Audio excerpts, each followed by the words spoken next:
अस्सलामु अलैकुम वरहमतुल्लाहि वबरकातुहू। आइए मिलकर दरूद सलाम पढ़ते हैं। लाखों करोड़ों अरबों खरबों लातादाद और लामहदूद दरूद सलाम अला मुहम्मद व अला आलिहि व अस्हाबिहि व बारिक वसल्लम। जज़ल्लाहु अन्ना मुहम्मदन व आलहु। अल्लाहुम्मा सल्लि अला मुहम्मदिन कमा तुहिब्बु व तर्ज़ा। आज की वीडियो की तरफ बढ़ने से पहले गुजारिश है कि इसे बहुत ही तवज्जो से, गौर फिक्र से और अमल की नीयत से पूरा सुने और अपने दोस्त अहबाब अजीज व अकारब में इसको शेयर करें। तो चलें बढ़ते हैं आज की वीडियो की तरफ। हमारी आज की वीडियो का उन्वान है नबी मुकर्रम सल्लल्लाहु अलैहि वसल्लम आखिरत में शफाअत फरमाएंगे। आप सल्लल्लाहु अलैहि वसल्लम को हक़ शफाअत अता किया जाएगा।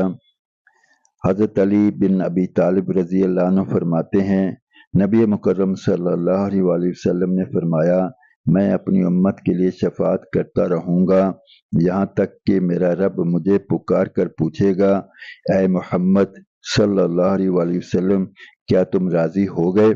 मैं कहूँगा, जी हाँ, मैं राज़ी हो गया।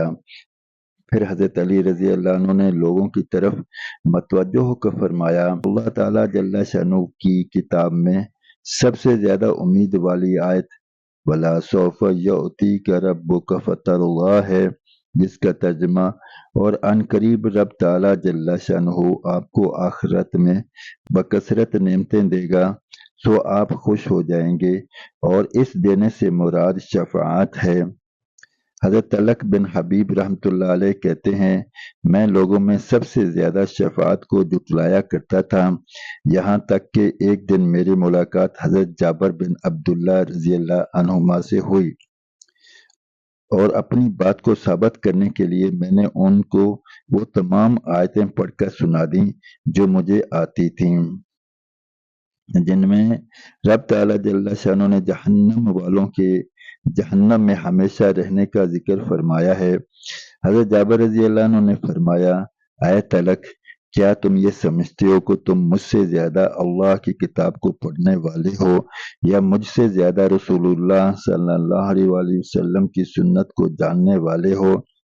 तुमने जो आयतें पढ़ी हैं, इनसे मुराद तो वो जहन्नम वाले हैं जो मुशरिक हों, और शफाअत उन लोगों के बारे में है जो मुसलमान थे लेकिन वो बहुत से गुनाह कर बैठे और इन्हें जहन्नम में अजाब दिया जाएगा।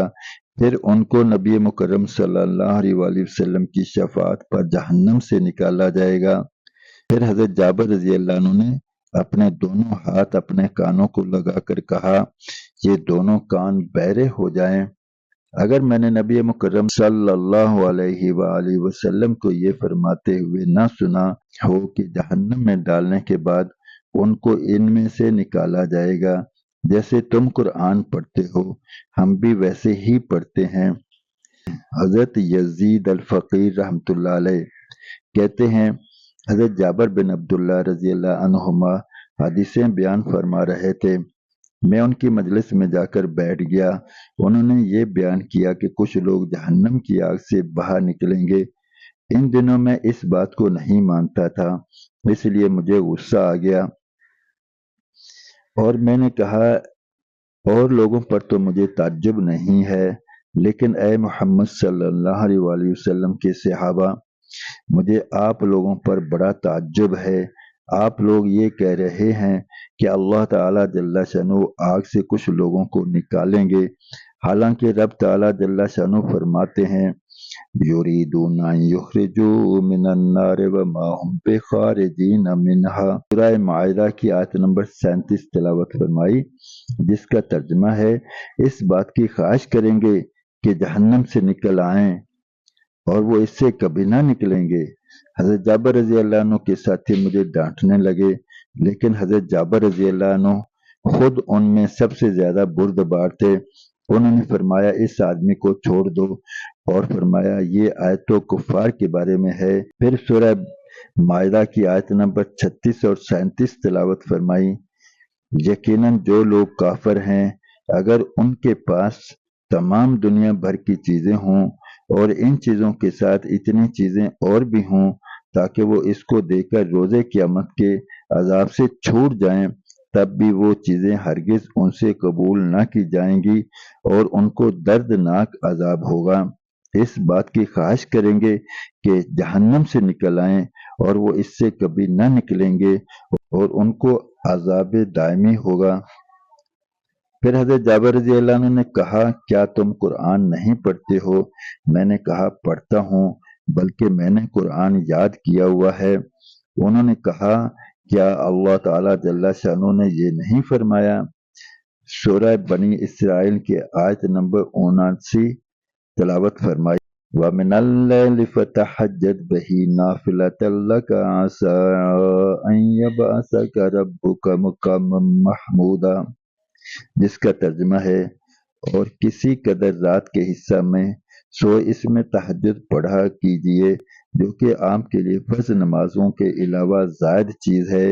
امید ہے کہ آپ کا رب آپ کو مقام محمود میں جگہ دے گا۔ یہی وہ مقام ہے جو شفاعت کبریٰ کا ہے۔ اللہ تعالیٰ جل شانہ کچھ لوگوں کو ان کے گناہوں کی وجہ سے کچھ عرصہ جہنم میں رکھیں گے اور ان سے بات بھی نہ فرمائیں گے، اور جب ان کو وہاں سے نکالنا چاہیں گے نکال لیں گے۔ حضرت یزید الفقیر کہتے ہیں، اس کے بعد میں نے کبھی شفاعت کو نہیں جھٹلایا۔